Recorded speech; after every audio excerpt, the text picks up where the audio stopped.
A manera de introducción y como una reflexión inicial y final, diremos que nuestra labor de identificar el origen, historia del derecho, su concepto, etapas, principios, fuentes, la norma jurídica y la interpretación de esta es responsabilidad de los diferentes actores que intervienen en la ciencia del derecho.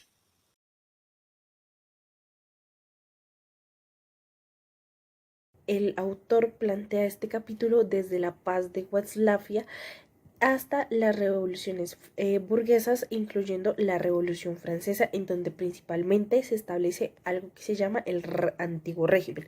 En este antiguo régimen, entonces se ve más que todo identificado una época de tradicionalismo y se ve resistencia hacia el progreso, es decir, hacia todas esas cosas nuevas que probablemente se vienen para el derecho o que se implementan de aquí en adelante en temas jurídicos, así como también en temas sociales, entrarnos al common law. Entonces, principalmente este se ubica en una Inglaterra del siglo XVIII, en donde pues se ve una monarquía parlamentaria. Entonces, ya dándole paso a esto, entonces empezamos a ver distintos hechos históricos del derecho, entonces donde se empiezan a elaborar distintos materiales, como lo es el análisis de la historia del derecho en Inglaterra del jurista Matthew Hale, en donde pues principalmente constituye una exposición histórica de cómo nace el derecho y cómo se da el derecho en dicha nación. Igualmente, nos centramos también en las leyes de Inglaterra, en donde principalmente el profesor William Blackstone de la Universidad de Oxford ya no toma el camino de enseñar no solo un derecho romano ni un derecho canónico como se venía haciendo, sino el common law, que se entiende más por derecho inglés, ¿no? Entonces es así como en 1758 se inaugura en esta universidad la primera clase de common law. Asimismo surgen otros autores como lo fue Edmund Burke, que toma como principal crítica la Revolución Francesa, puesto que esta toma como el common law como un heredero de tradición de derechos y libertades. Esto quiere decir que vuelve a remontar los derechos a esas luchas contra el absolutismo, que es precisamente lo que no se quería volver a replantear. Y surge como las máximas reglamentaciones fundamentales de los derechos en general. Por otro lado, se empieza a evidenciar otra vez todo el tema de la Guerra de los 100 años, que era un poco lo que ya veníamos hablando en las anteriores diapositivas, en donde pues se empiezan a evidenciar más esas monarquías, esos parlamentos y demás.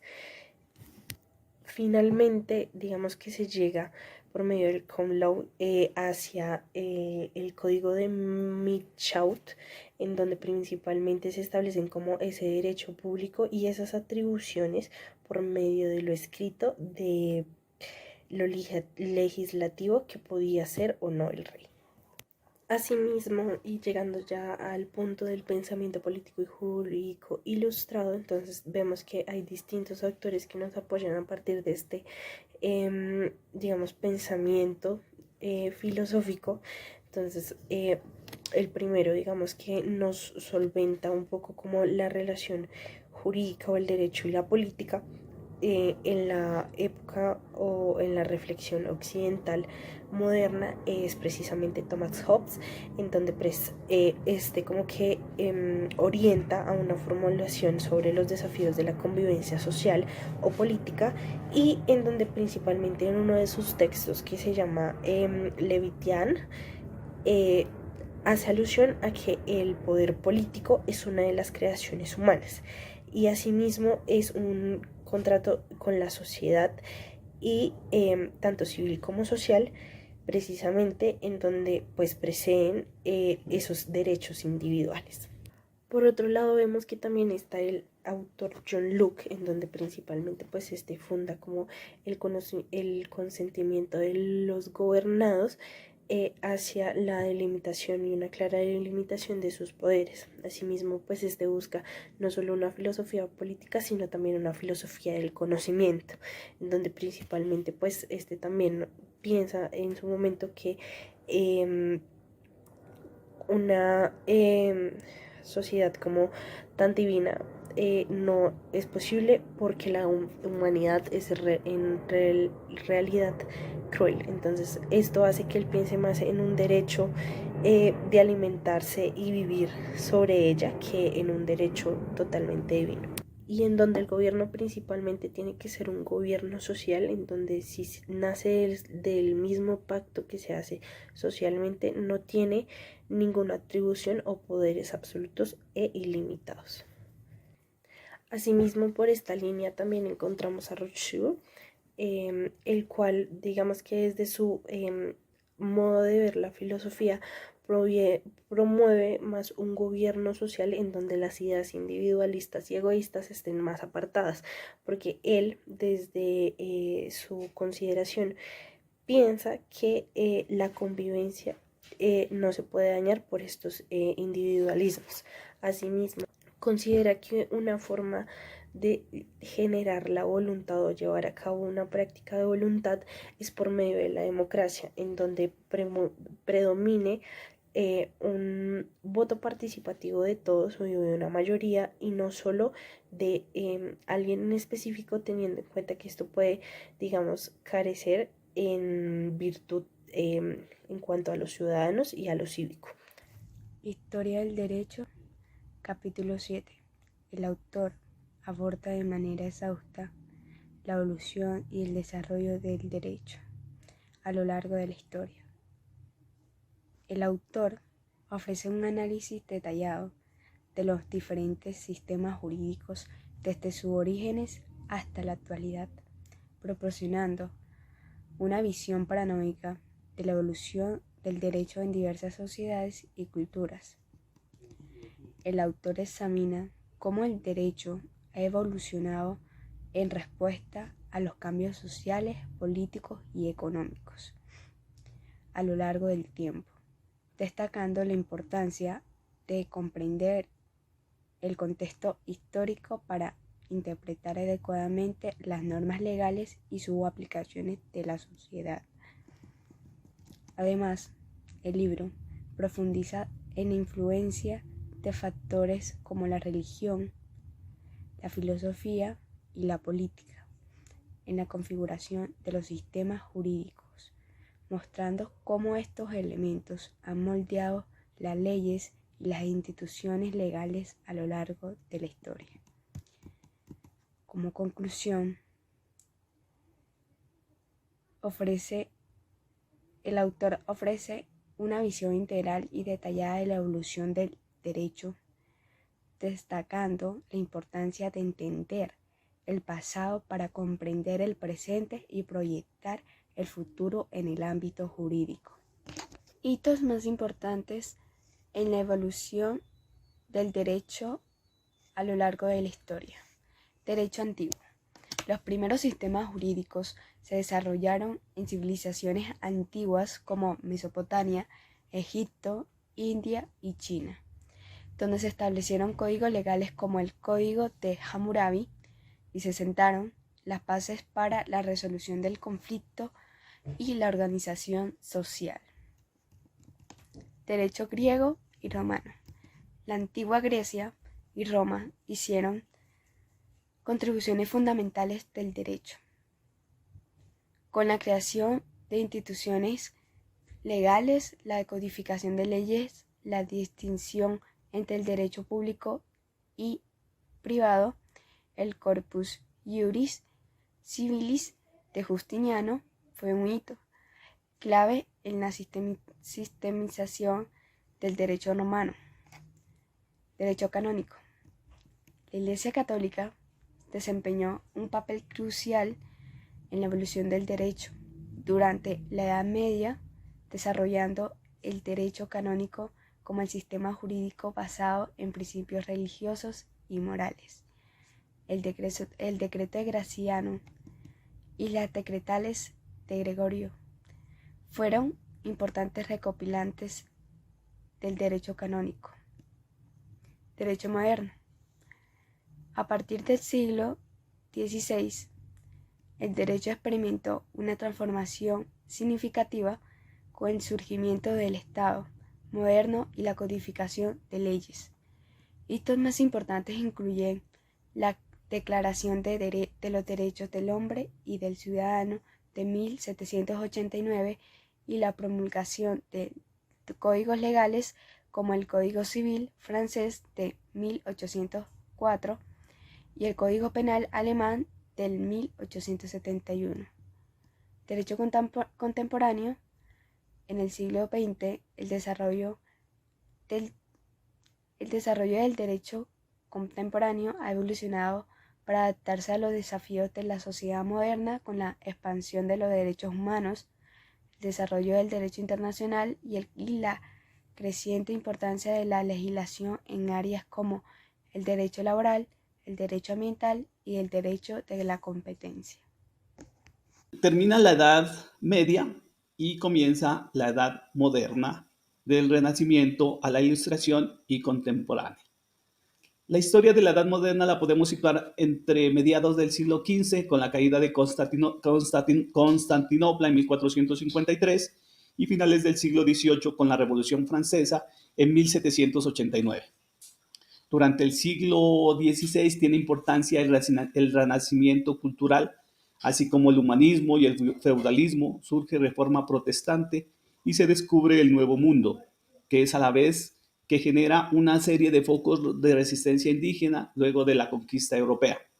Durante los siglos XVII y el siglo XVIII, la Ilustración tuvo un gran impacto en la transformación cultural del mundo occidental, cambio que repercutió en el proceso de independencia de los Estados Unidos en 1776 y la Revolución Francesa en 1789. Lo que nos concierne a nosotros es realizar un análisis acerca de los aportes a la ciencia jurídica en este periodo. Y nos vamos a situar en la América India, después de ser invadida en 1492. Independiente de lo que sucedió con el exterminio, saqueo, destrucción de una cultura, analizaremos las razones que se buscó para justificar en la historia semejantes actuaciones, teniendo como protagonista a los llamados reyes católicos y sus razones. Se habla de las famosas bulas otorgadas por el Papa a los reyes católicos para justificar su poder y realizar la conquista. Las bulas alejandrinas, 4 documentos, que es el nombre colectivo que se da al conjunto de estos documentos pontificios, que se otorgaron a la corona de Castilla y Aragón. Se le otorga el derecho a conquistar América y la obligación de evangelizar, emitido por la Santa Sede, el Papa en 1492, a petición de los reyes católicos. Legitimidad y derechos. Reflexionamos sobre la justificación de la conquista y los derechos de los pueblos indígenas con referencias a los teólogos como Fray Francisco de Victoria y activistas como Bartolomé de las Casas. Ya por el abuso de poder que se ejerció por parte de los representantes de la corona en tierras americanas, también se realizó un profundo análisis jurídico y filosófico, realizados por el encargo de los reyes católicos, los cuales se encomendaron en ese entonces a Fray Francisco de Victoria, teólogo español, que procuró realizar un estudio realista de los sucesos más comunes que en sentido jurídico podían ser susceptibles de algún análisis, llegando no solo a reconocer en los indígenas un legítimo derecho a ser respetados por el hecho de ser seres humanos, sino a rechazar fuertemente toda forma de violencia ejercida en contra de los pueblos americanos. Esto en congruencia con el ius gentium, derecho de gentes, que era la denominación que daba el derecho romano a aquella parte del derecho público aplicable a sus relaciones con otros pueblos, y la ley natural, que nos deja ver la influencia de Santo Tomás de Aquino con su pensamiento. Esta importante tradición de la Escuela de Salamanca a la que pertenecía Victoria fue decisiva para el futuro contractualismo, ya que se funda en una concepción del derecho universal, en cuanto le compete a todo ser humano poder ejercerlo. A pesar de todos estos argumentos, no se pudo detener la barbarie cometida en contra de su prójimo. Francisco de Victoria argumentó que los territorios de ultramar no eran res nullius, que no han pertenecido a nadie y que por el contrario los pueblos indígenas eran verdaderos dueños con gobiernos legítimos. Consideró que los argumentos de la corona española para conquistarlas carecían de validez jurídica. Solo lograr justificar con un argumento la libertad de comercializar puede ordenar la intervención estatal europea bajo ciertas circunstancias. En términos de balancear el derecho en el tiempo, se menciona justificable y aceptable a la luz del derecho de gentes, que es el derecho natural o deriva del derecho natural. Dice Victoria que es aquella que sustenta en el deber de la corona española de proteger a aquellos sus súbditos que deseen transitar y comerciar libremente en el suelo americano. En palabras de Victoria, textualmente dice que los españoles tienen derecho a viajar y permanecer en aquellas provincias mientras no daño, y esto no se lo puede prohibir por los bárbaros. Autoridad colonial. Describe el poder político y las autoridades coloniales, incluyendo el rol de Cristóbal Colón, que recibió títulos como almirante, virrey y gobernador, otorgándole mando y jurisdicción en tierra y mar. Se concedió el poder de nombrar jueces, capitanes y otros oficiales y ejercer jurisdicción civil y criminal. Evolución del poder. Inicialmente se otorga títulos potestades perpetuas y hereditarias, pero hacia la segunda década del siglo XVI, la corona comenzó a reservar el gobierno y la jurisdicción del Nuevo Mundo para sí y sus funcionarios, evitando el señorío medieval europeo en América. Administración colonial. Se creó una burocracia metropolitana, incluyendo la Casa de Contratación y el Consejo de Indias, para administrar las colonias y asegurar el beneficio de la metrópolis. La audiencia ejercía jurisdicción y asesoraban a los gobernadores en asuntos coloniales. Las capitulaciones de Santa Fe son un buen ejemplo de cómo la corona española ejercía su potestad en la tierra conquistada. Instituciones de conquista se adaptaron a instituciones medievales como la figura del adelantado y el almirante para conquistar y administración colonial. El título de virrey inicialmente fue desarrollado en el reino aragonés, se replicó en territorios importantes, mientras que el de gobernador quedó para territorios menos prósperos. El virrey gobernaba vicarialmente territorios como Nueva España y Perú. Abordando la estatalidad y colonialismo en la América Española, destacando aspectos claves como encomiendas y mercedes, sistema de distribución de tierras y provisión de trabajo forzado adaptados de prácticas señoriales medievales. Estas instituciones fueron esenciales para establecer el control y la gobernanza en las vastas extensiones territoriales de la América durante la era colonial. Se revive en esta época instituciones o acciones que ya habían sido de utilidad en el medioevo, que también tuvieron vigencia durante el colonialismo, como las encomiendas, que daban poder al gobernador o jefe militar para hacerse con tributos y tierras de las que muchos de los conquistadores se vieron favorecidos. Esto a la vez abrió la posibilidad de que los encomenderos y gobernadores ejercieran acciones jurídicas en el marco de lo que tenía que ser la vida social en las colonias. El impacto cultural y laboral, las instituciones de conquista y colonización, como las encomiendas, impusieron un sistema de tributación y servicio personal sobre las poblaciones indígenas, alterando la estructura social y económica de las mismas. Bartolomé de las Casas defendió incansablemente a los indígenas en contra de los abusos de los conquistadores y encomenderos, criticó la visión de inferioridad de la cultura de los pueblos indígenas, sostenida por los españoles, y valoró su cultura en su propio mérito. Su labor contribuyó a la aprobación de leyes que prohibían la esclavitud indígena y moderaban el régimen de la encomienda. Una de las actividades más críticas en contra del colonialismo y la estatalidad española ejercida en las colonias americanas fue precisamente la de Fray Bartolomé de las Casas, discípulo de Francisco de Vitoria, preocupado por reivindicar los derechos de los indígenas que sufrían vejámenes de todo tipo por parte de los comendadores. Su lucha no fue infructuosa porque gracias a estas defensas que presentó en contra de la posición de Güines de Sepúlveda, se crearon las leyes de Burgos en 1512 y las leyes nuevas en 1542, que permanecieron modificando la forma en la que se llevó a cabo las encomiendas en las colonias. Así pues, la legitimidad de la conquista, la discusión se centró en los derechos naturales de los seres humanos, más allá de la soberanía papal o española, sentando las bases para el pensamiento político contractual y derechos individuales, derechos de los pueblos indígenas. Se reconoció la libertad y propiedad del indígena y se cuestionó la moralidad de las conquistas, abogando por mejoras en el trato hacia los habitantes del continente americano. Las leyes resultantes fueron un esfuerzo temprano por proteger a poblaciones más vulnerables. Estos puntos de resumen de dinámicas de poder y las tensiones legales que caracterizaron la administración y su impacto en la historia y el derecho. En perspectiva histórica, el valor de la intervención intelectual de Victoria radica en haber concentrado la discusión no en argumentos sobre la soberanía papal o española, sino más bien en argumentos sobre los derechos naturales que corresponden a los seres humanos, sentando las bases intelectuales para un posterior seguimiento de concepciones filosóficas de la legitimidad política, como el contractualismo, fundadas en los derechos individuales.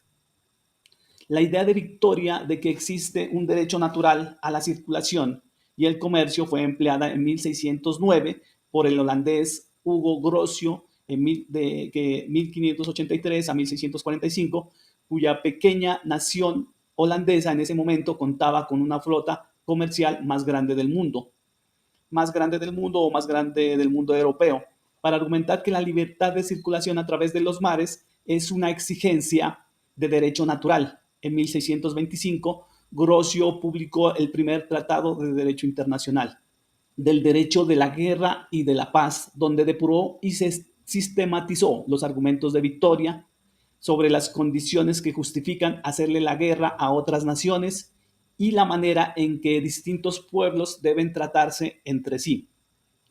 La elaboración de Grocio hizo de los argumentos de Victoria y sus seguidores y permitió que esas ideas influyeran entre numerosos lectores de Grocio, incluyendo al inglés Thomas Hobbes, inaugurando el pensamiento político contractualista.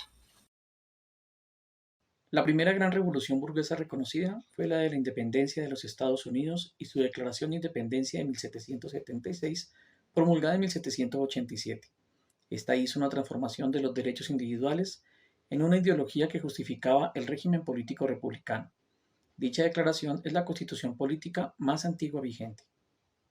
Con el propósito de proteger la libertad, se consideró necesario que el poder político quedara distribuido en tres órganos de poder, es decir, el poder ejecutivo, el poder legislativo y el poder judicial.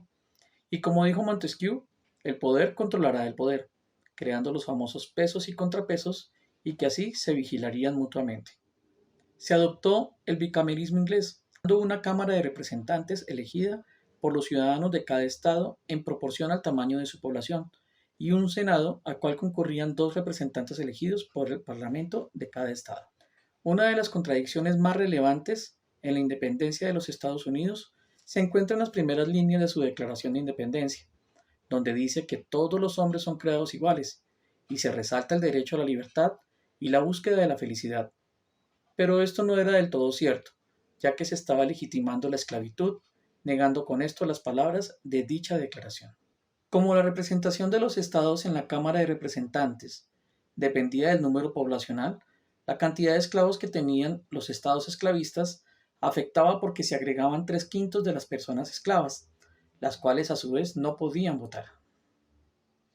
Con el tiempo, los sectores abolicionistas de la esclavitud empezaron a hacerse más fuertes en los estados no esclavistas del norte y se creó una divergencia de intereses entre el sur agrícola y el norte industrial. El Pacto de Missouri de 1820 consolidó la legalidad de la esclavitud en los estados del sur, pero también la ilegalidad en los estados del norte. Dicho pacto fue terminado por la Ley de Kansas-Nebraska de 1854, donde se instituyó que cada estado debía decidir de manera democrática si continuaba o no con la esclavitud, y la Corte Suprema no aceptó que se otorgara la ciudadanía a los de raza negra, negándoles cualquier derecho como ciudadanos. En 1860 se posicionó como presidente Abraham Lincoln, trayendo con él su pensamiento abolicionista del esclavismo, lo cual creó gran oposición en los estados del sur, quienes declararon la decisión de independizarse del gobierno federal y conformar un nuevo país llamado los Estados Confederados de América. Lincoln calificó este acto como una insurrección, lo cual lo llevó a tomar la decisión de enviar tropas federales y tomar la posesión en el estado sureño. Esto desencadenó una guerra entre los estados del norte y los estados del sur. En 1865, con la finalización de la Guerra Civil, el Congreso proclamó la abolición de la esclavitud en todo el territorio estadounidense, y mediante la 13ª, la 14ª y la 15ª enmienda se le otorgó todos los derechos y privilegios a los de raza negra, dejando en iguales condiciones a blancos y a negros como ciudadanos de los Estados Unidos. La segunda revolución burguesa sucedió en Francia. La monarquía no lo esperaba. De esta revolución surgieron dos textos legales que se volvieron parte de la jurisprudencia mundial hasta el día de hoy, como son la Declaración de los Derechos del Hombre y del Ciudadano, de 1789, y el Código Civil de 1804. La Francia de 1799 era totalmente distinta a la de 1789. Tan solo en una década, la revolución creó un Estado completamente nuevo. De una monarquía absolutista se había pasado a una república. Ya no había súbditos, sino ciudadanos. La sociedad, antes capitaneada por aristocracia y clero, tenía ahora en la burguesía su motor principal. El 4 de agosto, la Asamblea Nacional, ahora constituyente, declaró abolido el régimen feudal y entre el 20 y el 26 de agosto se aprobó la Declaración de los Derechos del Hombre y del Ciudadano. Los derechos del hombre y el ciudadano tienen como núcleo principal la libertad, la propiedad, la seguridad y la resistencia a la opresión. Se afirma que los hombres nacen libres y con iguales derechos, sin distinciones, salvo aquellas que se fundamentan en el bien común. Sin embargo, durante algún tiempo no se abolió tampoco la esclavitud, solo hasta la Convención Nacional celebrada el 4 de febrero de 1794. Es importante hablar también de la escritora Olympe de Gaulle, quien en 1791 fue guillotinada por escribir y difundir un texto titulado Declaración de los Derechos de la Mujer y de la Ciudadanía, el cual cambiaba el texto de la Declaración de 1789. Existieron también sucesos importantes que cambiaron la Constitución francesa en varias ocasiones, como la de 1802, que le dio al gobierno aparte carácter vitalicio, y luego la de 1804, reconoció a Bonaparte como emperador y a su familia como la dinastía reinante en Francia. El Código Civil francés de 1804 fue el primer código de la modernidad jurídica. Napoleón también impulsó la creación de un código de procedimiento civil, un código de comercio, un código de instrucción criminal y un código penal. Durante casi una década, Alemania estuvo bajo el protectorado del Imperio francés, por lo que estaba sujeto al código que Napoleón promulgó en 1804. Luego de ser derrotado en la batalla de Leipzig en 1814, después de la derrota francesa, quedó en duda cuál sería la ley válida que quedaría para los alemanes. Tras la desaparición de la Confederación del Rin, se creó una escuela intelectual bajo el liderazgo de Friedrich Karl von Savigny, y se generó un debate sobre la conveniencia de llevar a cabo un proceso de codificación basada en el código francés. Anton Thibaut propuso que siguieran el espíritu del código francés, argumentando que el código alemán debía unificarse para todo el territorio alemán basado en el principio de la ley natural, la cual era algo que en el código francés ofrecía ampliamente, por lo que recomendaba mantenerlo aún después de la derrota napoleónica. Savigny se manifestó en contraposición del pensamiento de Anton Thibaut y aprovechó la oportunidad para exponer su propia teoría del derecho, donde buscaba darle a cada pueblo o cultura su propia identidad. Expuso que en lugar de sancionar un código ya promulgado, era mejor embarcarse en un estudio profundo y adoptar un enfoque genuinamente histórico, llamando a los juristas de su época y que se preparase el camino para una codificación adecuada para el pueblo alemán. Su pensamiento preparó el camino para que sus discípulos Schelling y el exitoso Winshett jugaran un papel importante para dar forma al Código Civil alemán.